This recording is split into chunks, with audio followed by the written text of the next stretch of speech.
SPM Siddha கிளினிக்கின் நான் doctor Saradha தேவி. உலகளவில் பலரையும் அச்சுறுத்திட்டு இருக்கிறது எதுன்னு சொல்லி பார்த்தோம் அப்படின்னா நம்ம உடம்போட சைலண்ட் ஹீரோ அதுதான் கல்லீரலில் வரக்கூடிய ஃபேட்டி லிவர்.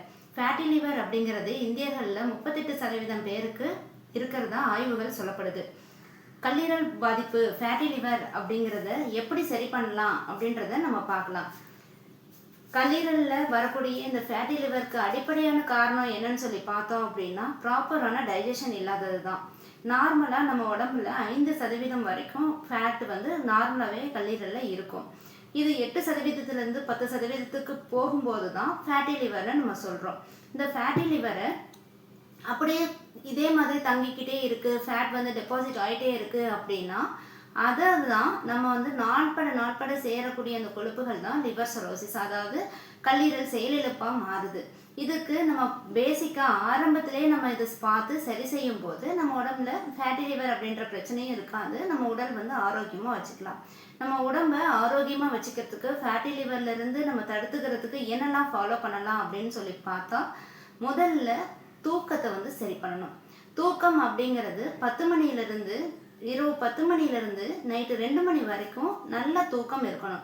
இந்த டைமில் நம்ம தூங்கும்போது இதுதான் கல்லீரல் செயல்படக்கூடிய நேரம். இந்த நேரத்தை பயாலஜிக்கல் கிளாக்கில் இந்த டைமை நம்ம ப்ராப்பராக செஞ்சோம் அப்படின்னாலே, தூங்கணும் அப்படின்னாலே நம்ம உடம்புல டைஜஷன் நல்லா இருக்கும், ப்ராப்பரான செல் ரிப்பேர் நல்லா இருக்கும், ஹெல்த் ஆரோக்கியமாக இருக்கும். இந்த தூக்கத்தை முறைப்படுத்தும் போது ஆட்டோமேட்டிக்காக நம்ம டைஜஷன் சரியாகும். ஏன்னா இந்த ஃபேட்டி லிவருக்கு அடிப்படையான காரணம் என்னன்னு சொல்லி பார்த்தோம் அப்படின்னா ப்ராப்பரான டைஜஷன் இல்லாமல் இருக்கிறது தான். அப்போ செரிமானத்தை சரி பண்ணக்கூடிய உணவு முறைகளாக இருக்கட்டும், வாழ்வியல் வழிமுறைகளை நம்ம சரியான முறையில் கடைபிடிச்சோம் அப்படின்னா எல்லாமே சரியாக ஆரம்பிச்சிடும். டைஜஷனை நம்ம ப்ராப்பராக வச்சுக்கணும். செரிமானத்தை சரியாக வச்சுக்கிட்டாலே கல்லீரலில் தேவையில்லாத கழிவுகள் தேங்காது. அப்போ செரிமானத்தை சரி பண்ணுறதுக்கு என்ன ஃபாலோ பண்ணலாம் அப்படின்னு சொல்லி பார்த்தா ஃபஸ்ட்டு பசிச்சு சாப்பிடணும். பசின்ற உணர்வு வந்ததுக்கப்புறம் நல்லா ரசித்து ருசித்து உமிழ்நீரோட கலந்து சாப்பிடும்போது நமக்கு ப்ராப்பரான டைஜஷன் நல்லாவே இருக்கும். எதை அவாய்ட் பண்ணணும் அப்படின்னு சொல்லிக்கிட்டால் பசிக்காமல் சாப்பிட்றது, ரொம்ப நேரம் பசிக்க விட்டு சாப்பிட்றது, இது ரெண்டத்தையுமே நம்ம அவாய்ட் பண்ணிட்டோம் அப்படின்னா நமக்கு இந்த தேவையில்லாத டைஜஷன் ப்ராப்ளம் வராது.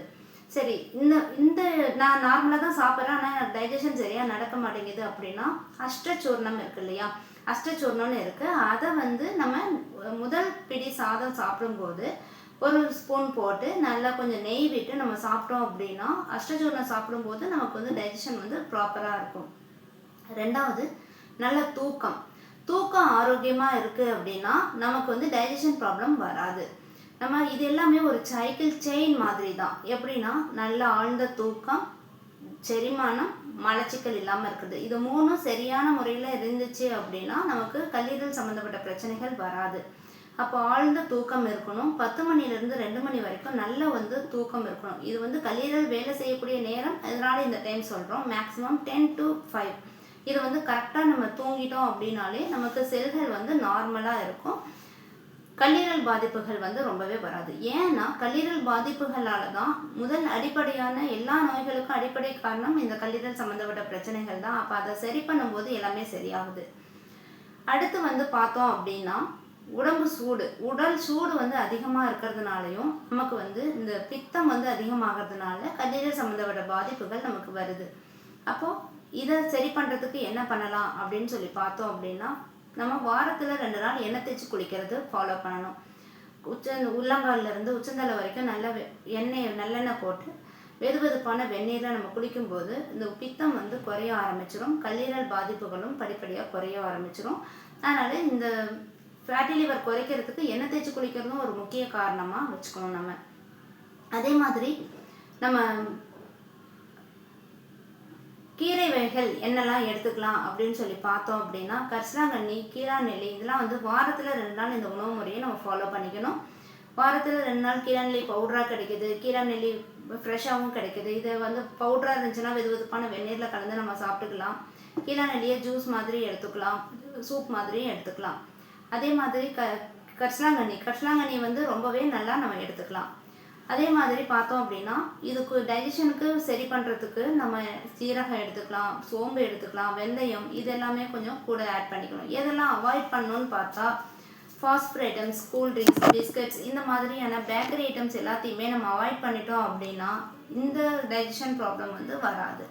நம்ம வருமுன் காப்போம். ஃபேட்டி லிவர் வந்ததுக்கு அப்புறம் நம்ம நிறைய அது மெடிசின்ஸ் அது இதுன்னு எடுத்து சரி பண்ணுறதுக்கு முன்னாடியே நம்ம உணவு முறைகளில் ஒரு சரியான கோட்பாடை வச்சு நம்ம இப்படி தான் ஃபாலோ பண்ணணும் அப்படின்ற முறையை நம்ம ஃபாலோ பண்ண ஆரம்பிச்சிட்டோம் அப்படின்னாலே கல்லீரலில் ஃபேட் வந்து தடுக்கிறத ஃபேட் வந்து படிகிறத நம்மளால் தடுக்க முடியும். சரி, நம்ம கொழுப்பு சார்ந்த உணவுகள் சாப்பிட்லாமா அப்படின்ற சந்தேகம் நிறைய பேத்துக்கு இருக்கும். ஆனால் கொழுப்பு சார்ந்த உணவுகள் நல்லாவே எடுத்துக்கலாம். எப்படின்னா, நம்ம நெய் எடுத்துக்கிறது, நம்ம நார்மலாக மீன் எடுத்துக்கிறது, நான்வெஜ் எடுத்துக்கிறதுனால கொழுப்பு படிதான்னு கேட்டால் இல்லை. இது எல்லாமே நம்ம சரியான முறைகளில் எடுத்துக்காம ஃபாஸ்ட்டாகவே எல்லாமே நம்ம சாப்பிட்றது, வேலைபளுவில் கொஞ்சம் அதுக்கான டைம் ஒதுக்காமல் இருக்கிறது தான் இந்த கல்லீரலில் ஃபேட் டெபாசிட் ஆகிறதுக்கு காரணம். நம்ம ப்ராப்பரான டைஜஷன் இருந்துச்சு அப்படின்னா இந்த ஃபேட் டெபாசிஷன் வந்து ரொம்பவே இருக்காது. அதனால் முறையான செரிமானத்தை நம்ம சரி பண்ணுறதுக்கு இந்த முறைகள் எல்லாமே ஃபாலோ பண்ணணும். சரி, எதெல்லாம் அவாய்ட் பண்ணணும், எதனால் கொழுப்பு படியும் அப்படின்னா, பொரித்த உணவுகளை நம்ம அதிகமாக எடுத்துக்கிறது, பேக்கரி ஐட்டம்ஸ் அதிகமாக எடுத்துக்கிறது, junk food, fast food items இதெல்லாம் நம்ம அதிகமாக எடுத்துக்கிறதுனால நம்ம உடம்புல கல்லீரலில் வந்து ஃபேட் டெபாசிஷன் நடக்கும். ஓகேங்களா? அப்போ அதெல்லாம் வந்து நம்ம தவிர்த்தரணும். முறையான நடைப்பயிற்சி கொஞ்சமாவது இருக்கணும். நம்ம உடற்பயிற்சி பண்ணும்போது தான் அது நமக்கு சத்துக்கள் எல்லாமே நல்லா எரிக்கப்படும் போது தான், இந்த சர்க்கரையாக இருக்கட்டும், அதிகமான கலோரிஸ் எல்லாமே எரிக்கப்படும் போது தான் அங்கே வந்து நல்ல ஒரு ஃபங்க்ஷன்ஸ் வந்து நடக்கும். அப்போ இந்த முறையை சரியாக ஃபாலோ பண்ணோம். முறையான உடற்பயிற்சி, சீரான உணவு, நல்ல தூக்கம், இது மூணுமே நம்ம சரியாக ஃபாலோ பண்ணோம் அப்படின்னா கல்லீரல் வரக்கூடிய இந்த ஃபேட்டி லிவரை வந்து நம்ம தடுத்து ஆரோக்கியமான வாழ்வை வந்து நம்மளால் வாழ முடியும். இது போன்ற பல பயனுள்ள தகவல்களுக்கு நம்ம சேனலை சப்ஸ்கிரைப் பண்ணிவிட்டு ஃபாலோ பண்ணிக்கோங்க. ஃபேட்டி லிவர் சம்மந்தமாக உங்களுக்கு ஏதாவது சந்தேகங்கள் இருக்குது அப்படின்னா கமெண்ட் செக்ஷனில் கமெண்ட் பண்ணுங்கள்.